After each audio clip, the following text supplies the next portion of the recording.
Урындагы инициативаларына яклау программасы авыл җирлегендә бик күп күләмле эшләр башкарырга мөмкинлек бирә. Узган елның шушы программа нигезендә Исәмәт авыл биләмәсенә караган Торачы авылы халкы сулы булды.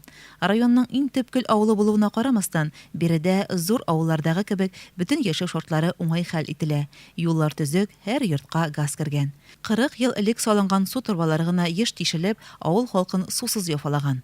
Су күткәнгә дә 40 ел иде, торбалар тишелә, елнан ничә тапкыр авыл хакимиятенә шалтыратып, Илшат Сабирян улы вакытында хәл итәргә тырыша, ләкин атналар буе, 20 көн буе сусыз торган чакларыбызда авыл белән өмәгә барып, шушы җирне казып, ничек тә ямап, шулай итеп суны рәтләп киткән чакларыбыз күп иде.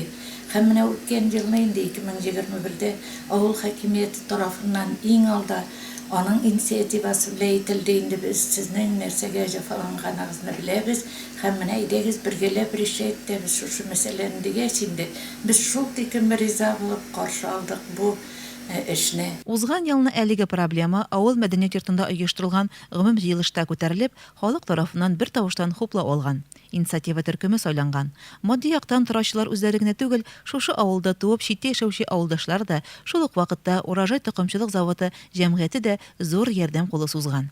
Эшне тиз арада һәм сыйфатлы итеп Газ Плюс җәмгыяте башкарып чыккан.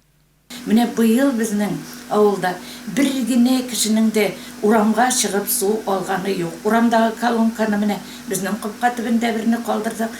Ансы инде килгән шоферлар су эзләп йөрмәсен әле.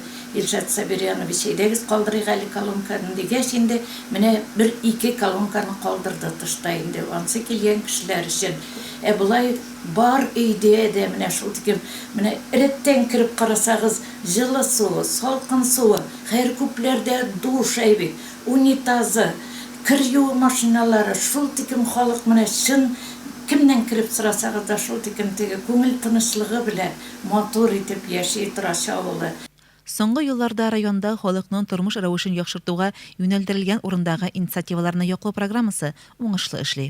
Торачы авылы халкы да әлеге мөмкинлекләрдән файдалана. Бу авылда су линиясе үткәрелүдә моның ачык мисалы. Һәм торачылар алдагы елларда да бу программа кысаларында калган башка бик күп зур мәсьәләләрне дә хәл итәргә ярдәм итәр дип өметләнәбез.